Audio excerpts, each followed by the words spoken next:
Hey, so my name is Brennan Dunn. I'm the founder of PlanScope, but I'm also author of 2 self-published online courses, both for freelancers and consultants. The webinars I've been doing recently have been for my audience, which is mainly freelancers and consultants, but more importantly, they've been targeting the freelancers and consultants, rather, that other people who have audiences like mine have.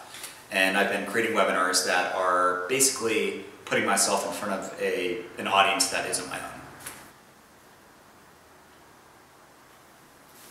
The major advantage of doing a webinar is by far audience participation. So you're able to talk to an audience in real time, present to them, and there's no skip button, right? Like, so with a blog post, somebody could just skip to the end and be like, you know, what's the big takeaway? With a webinar, you have somebody's attention. It's like a live event. It's like sitting in an auditorium listening to somebody up on stage. You can't jump to the end. You get to control kind of the absorption of what you're teaching. Now my list is a little over 16,000 people, so there's a lot of people, but I don't really get to talk to a lot of them. I'll go in and write my weekly newsletter in kind of a vacuum, and I don't really have any feedback. I mean, some people will respond or post comments, but there's really no discussion around it. The thing I love about doing a webinar, and I really want to start doing this more often with my list, not for kind of like any sales purpose, but just as a way to kind of learn what are people struggling with, what can I help them when, with regards to consulting or freelancing, how can I help them get started, how can I help them close more deals, how can I help them find clients. And sure, I've written a lot of this over time, but people like it when it's directed at their specific situation. So if I can say, Bob's asking, how do I get more clients? And this is what I've tried, this is what's not working, and I can respond to Bob live. It's kind of like a call-in radio show in a way, I guess. And I just think the people I've talked to after it have said like it's so valuable for them to be able to, even if they don't get their question asked or answered, just being able to have kind of that discussion has been huge for the attendees. If you're working on a product and you don't really know what to build and you don't know is this something that will be valuable to buyers, doing some sort of live webinar or a workshop is probably a better way to title it. It's just a way to try it out. Like, so if you're writing a book on app design, right? Like, you could invite people and say, hey, I'm hosting this live event. I'm going to be talking about what I've learned about, iOS design or app design. I'd love if that's something that interests you, come on out and let's just chat about it. And you'll want to have a presentation, but more importantly, the ability to interface directly with the attendees and learn where they're getting hung up and everything else is just a great way to kind of flesh out the product before you have the product.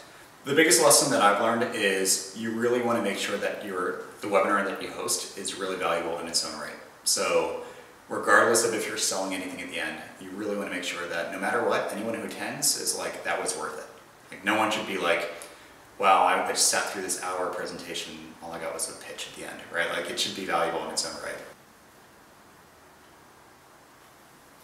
The format of the webinar is actually really simple. All I do is I put together a very simple static site or a static web page, and I embed a Hangout and a chat role embed. And that's literally it. So I just drive my list, or people who have opted in to attend that webinar, to that page when the time is right. They attend and I show up at the right time and they can see me live, and because it's through Google Hangouts, it gets automatically recorded, so I already, I don't need to deal with any screen recording software. And I'll usually do a few introductions, like just break the ice, talk about, why I'm here. A lot of my webinars I'll have a co-host and they'll kind of introduce their audience to me, and we'll talk about, we'll ask the room where everyone's from and just break the ice that way. And immediately after that, I then cut to sharing my screen, which has a presentation. So we'll dive right into the material, and after that, we'll do Q&A. After the event, a lot of people wouldn't have showed up. So usually you get like a 25–30% show up rate. So you want to send out a replay. If you're using Google Hangouts, it's extremely easy actually. All you do is drive them to the presentation page that people would have seen live, and it'll automatically replay whatever was recorded. So you don't need to deal with coming up with something new. I'll just send out a link to that page again, usually about an hour or two after the event wraps up. I'll also include the slide deck that I used along with my presenter notes. So I make it very clear during the event, like, you don't need to rush and take notes. I'll be sending you all of this info after the event. Partnering with people as a way to sell your product is by far like the best like business hack that I found in a while. The value proposition from my end is I go to somebody with a complementary audience and say, you and I have similar audiences, we both target the same kind of person. I have value that I want to present to your audience, and that's the pitch, right? Like there's value and then there's also revenue, because when I do these partner webinars, I do a 50-50 rev share. So half of any revenue generated during that webinar will go to the partner. So there's a kind of like a financial, but more importantly, there's a audience betterment value proposition when I approach a partner with this. The thing your partner is going to care about is how proven is what you're offering, right? So how proven are you? How proven is your product? And that's hard. Like if you don't have a track record, if you don't have all these customer case studies or anything like that, it can be hard sometimes to do that. So I would find people at first who have audiences that are kind of similar to yours. Maybe they're similar size and they're not much further ahead than you are. And start small. And that's good because you'll be able to practice and kind of refine it in a way that's not as risky, I guess, right?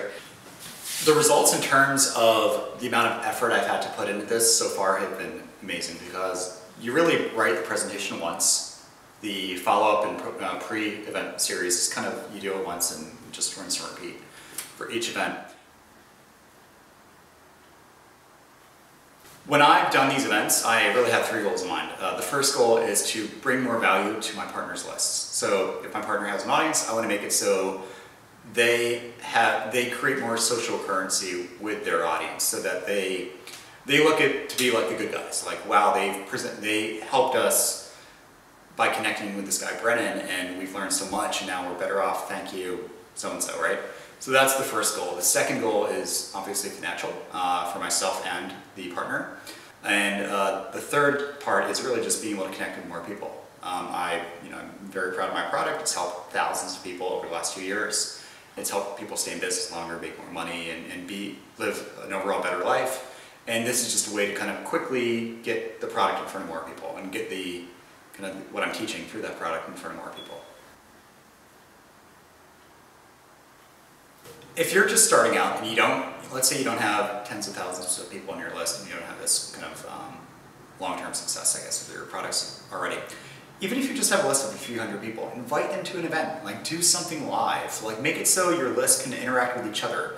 People love just to like being in a chat room with people who are similar to them, right? Like a lot of the people before these events, like they'd show up about an hour beforehand, and they're talking about like sharing portfolios of each other and talking about like where they live and all these things that have nothing to do with like me or the presentation. And it's just a way to kind of make it so your list is more of a community instead of just a sounding board, I guess, for you and your thoughts. So yeah, I would just, even if you have a few dozen people, just try it.